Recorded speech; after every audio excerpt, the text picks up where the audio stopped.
All right, party people, this is the video that a lot of people have requested. This is a video I've been dying to make, and I've had a lot of requests about it and stuff like that. So we are going to go through this 96 Impala that I LS swapped. I'm gonna go through all the parts I used, the process, the things that I learned, the things that I'm gonna do the things that I'm not gonna do it again. This is a 99.8% complete swap. The only thing I have to do is swap out the AC compressor and charge the system. This is an old compressor I had on here just for mock-up. The new compressor is over here. So I got a brand new compressor here. I got a new tensioner and belt. This swap I use, everything on here is new. Everything, nothing was reused from the old motor. Everything was brand new, even the power steering pump. I did everything new on this motor for this client. So I'm gonna go through this swap, and then we're gonna put it in the air, and I'll show you all the suspension mods and everything I did to this car. So let's get into it. So what we have here is a bone stock 5.3 and 4L60. Originally, this customer came to me with this car. It had 101,000 miles on it, LT1. He wanted to do cam heads. You know, he had the clear image headers. We're gonna do the torque head kit. I mean, it was gonna be about $8,000 to $9,000 worth of work on the old tired LT1. I told him, you know, for that amount of money and just a tad bit more, I could LS swap it for him. He'd be a lot more happy. There'll be a lot more room to grow, because right now he just wants to cruise the car. Nothing crazy, just, you know, it needs a little work, needs a paint job. Interior's pretty solid. But yeah, it's just a cruiser. He's not racing it, nothing like that. So I said, you know, we can start with a 5.3, get you swapped. You'll have better gas mileage, you'll have more power and room to grow. If you want to put a 6.0 in here, you can. If you decide to go crazy with nitrous, go right ahead. Because it's a stock truck motor, 90% of these parts can be found at a local parts store anywhere in America. So you want to hop in this thing, drive it to California, you get stuck in Montana somewhere, you need a belt. I'm pretty sure a parts store is going to have a belt for this engine. So this engine and transmission, originally, the original plan was to sell him the engine and transmission out of the blue Silverado. I bought a LQ4 and 4L80 that I was going to swap in it. When it came time to do the swap, however, the LQ4 needs to be rebuilt. So I pulled the transmission, I put the 4L80 in my truck, and this transmission that's in this car, I sold it to him from my Silverado. There was nothing wrong with it. I just wanted the 80 because I tow with it. The engine, I still have the 5.3 in the Silverado. I went to the junkyard, I pulled this motor, and I rebuilt it. So this motor is completely brand new. New bearings, it's been to the machine shop, gone through, new piston rings, everything. The heads have been done, new valves, completely rebuilt motor. And then, you know, I think I reused the coil packs. Other than that, everything else, and I reused the throttle body. Other than that, everything else is new. New alternator, new new water pump, new power steering pump. We got the new AC compressor there. We're using the LS Simple brackets.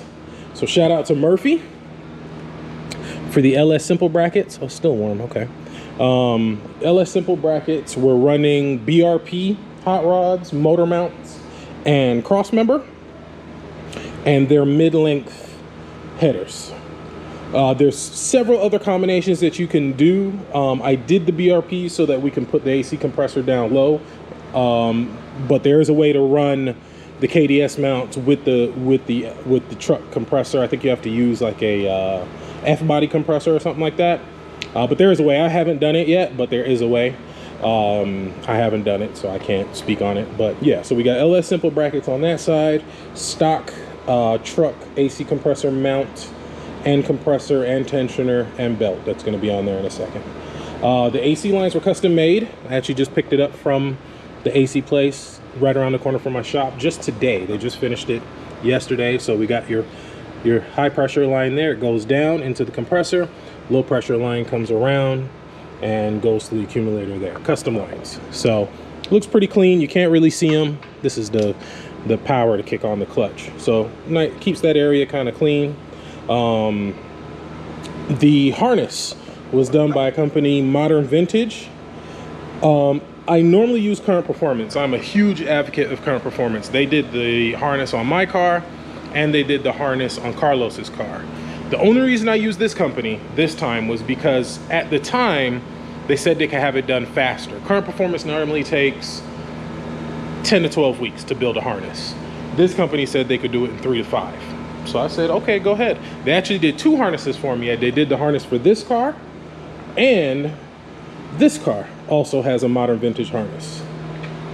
So this is the same company, same harness. They did them both. I'm not completely happy with it, and I'll show you why. This is one of those, I won't do this again. So up in the corner there, it's a little messy, and I'll tell you why. The way they do the harness is they give you 2 harnesses. They break down the LT portion with the fuse box, and then they build the LS harness separate, and then they have 2 big plugs. You have to connect the 2 harnesses together. So not a fan of that. Probably won't go back to them. Current Performance is 1 clean harness, and it's done. And they integrate everything into 1 ground or 2 grounds. They still have the same amount of factory grounds, and you know, it just a couple things about this harness I didn't like. It works great. The car will fire right up. It runs good. I'm not going to start it right now because I'm actually letting it cool down so I can do the AC compressor. But I will at the end of this video, once I finish mounting the compressor, charging it, make sure the AC works. And yeah, other than that, there's no cam in it, nothing. The car has been dyno tuned. I'll put a small clip of that in this video.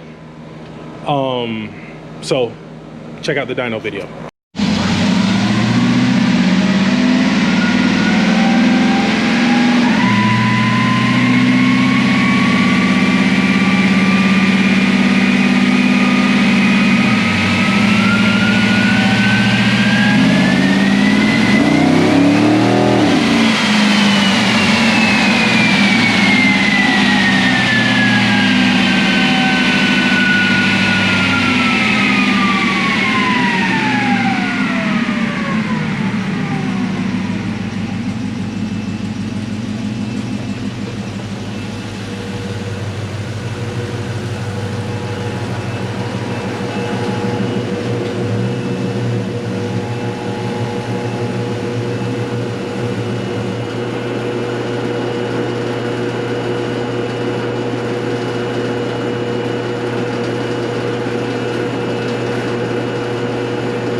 Horsepower that time. Okay.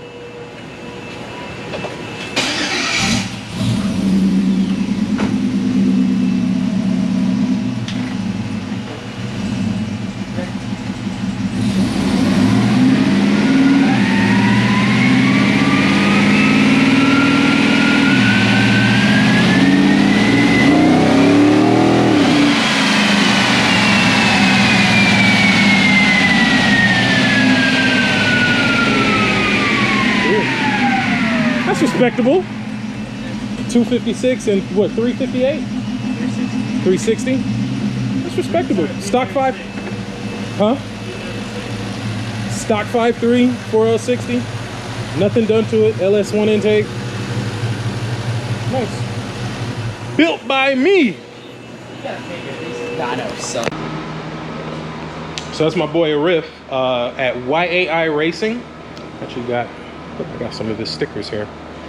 In Tyrone, Georgia. He has tuned everything that I've done. He has tuned my car. He has tuned the blue Silverado. He has tuned this car. He dyno tuned Carlos's car. So this is him here. His name's Riff. It's my boy. So the car, stock 5.3. Now mind you, I'll put the specs in it, but I believe factory they make 265 horsepower to the wheels on like a Silverado or something like that. This car did 280 to the wheels and 360 foot-pounds of torque.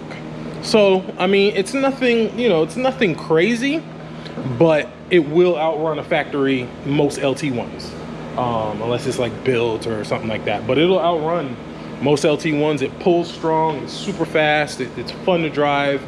With the lowered suspension, it's really steady.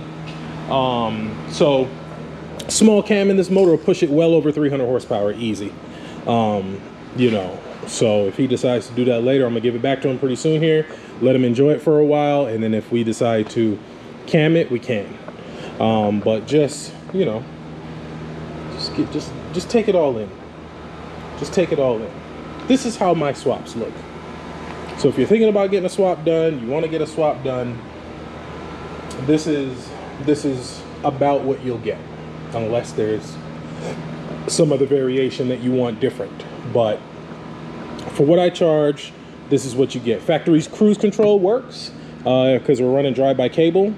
I have a factory truck accelerator cable that's been modified, and then the factory cruise control still works. Even in my car, my cruise control works.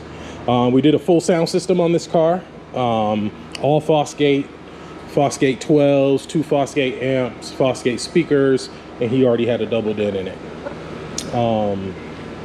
Factory fuse box in place, factory accumulator, yellow top Optima. Factory fans still work like they should, so good to go there. So let me go ahead and get it in the air so you can take a look at the suspension, because we're running out of memory. All right, so we'll start from the front and work our way back. We got new control arms, upper and lower, QA1 upgraded sway bar,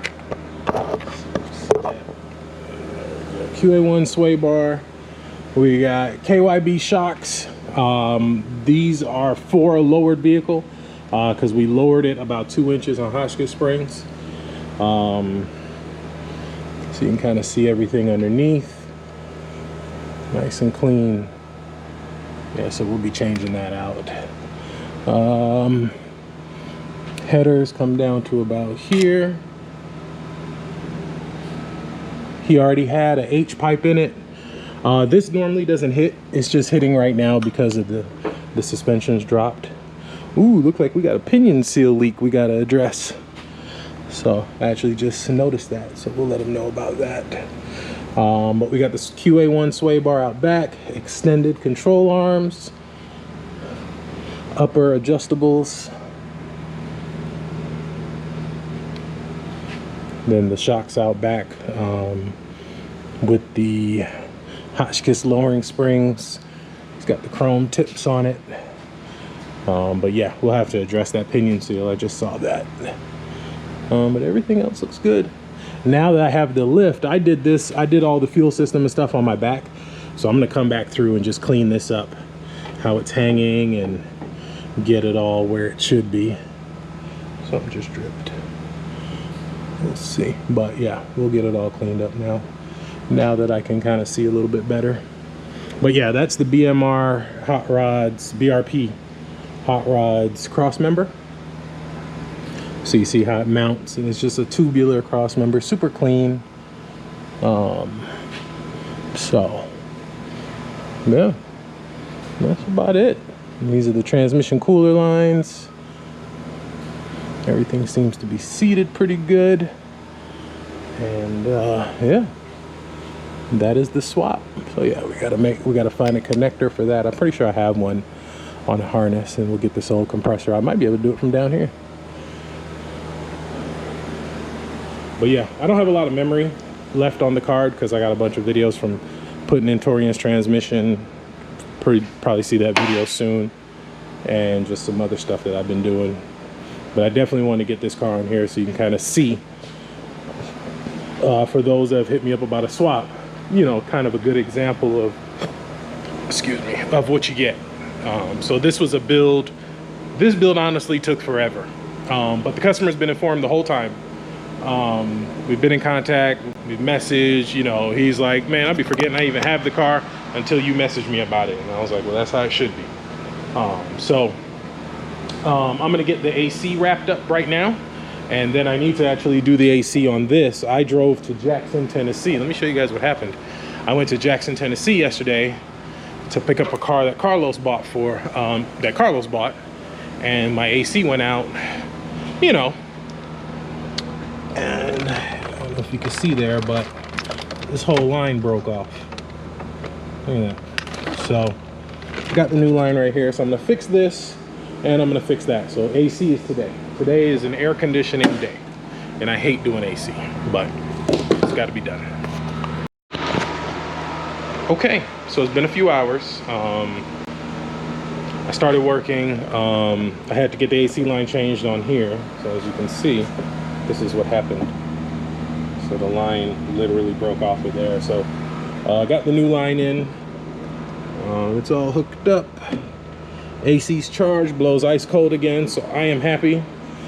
This one, new AC compressor's in, belt is hooked up, everything's done. I was in the process of charging it. It blows ice cold like it should. This thing's a little cold. Problem is, when we dyno tuned it, he did not account for me putting AC in the car, so he did not tune the fans to cut on with the AC. So as it was blowing cold, the compressor shut off because the high side pressure got too high. So if you know anything about AC, you know, you got your low side pressure, your high side pressure. Depending on how hot it is outside, you should be anywhere between 200 and 250 on the high side, and then on the low side, I usually get it in as close to 40, between 40 and 50. The low side was right at 40, the high side is at 350. That normally means that the condenser is too hot. Yeah, you can even feel it's hot. So what it means is the high side isn't getting cooled enough to, you know, do what it needs to do. So what will happen in that case, it will kick the compressor off in order for it to cool down. So it's charged, it does blow cold. If I'm going down the street though, if I take this thing for a drive and turn the AC on, it'll work fine because you have air blowing through it. Or when the regular fan kicks on, it's just the car was sitting and it was cold. So for the first few minutes, it wasn't doing what it was supposed to. So, but it's all done. I mean, AC compressor's in. We got it grounded. We got, you know, it's nice, pretty wire loom going down to it. It's all hooked up and nice. So it's pretty much done. Last piece of the puzzle we have to do, I actually just bought a lower dash for this car. So customer sent me the money. We got a lower dash. So we're gonna put it already had one, but it was all messed up. So we've been looking for one for a while. One finally came up. Shout out to my boy Ivan. So I'm gonna get the double ding kit put in it, put the lower dash in, and this thing is done and out of here. Let me show you the sound system. You can't really see much as far as the amps and stuff because, you know, I'm fancy with my amp racks, but the amp rack is mounted behind the box. So this is the custom box that we have made. My boy Adam Moffitt, yeah, he's down in Columbus, Georgia. Boosted on Sixes, I think is his Instagram. He builds boxes and he's got a badass lowrider Regal. But up behind there is where the amp rack is. You can't see it. I mean, you can kind of see the tops of the amps there. And it's really nice. The wires are run real nice and it's super clean in there. But you can't see it, which I don't care. I'd rather have the you know, I'd rather have it where